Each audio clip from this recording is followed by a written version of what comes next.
Hi friends, నేనైతే ఇక్కడ ఏం చేస్తున్నానంటే చూపిస్తారండి. కవర్ ముళ్ళు చూడండి ఎంత గట్టిగా వేసిందో, అస్సలు రావట్లే.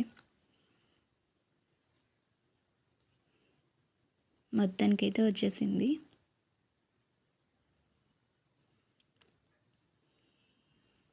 వేరుశనగ పల్లీలు చూడండి ఎంత మట్టిగా ఉన్నాయో. ఇవన్నీ నీట్గా వాష్ చేసుకోవాలి. ఇందులో వేసి నీట్గా వాష్ చేసుకుందాం. హెల్త్కి చాలా మంచిది కదా.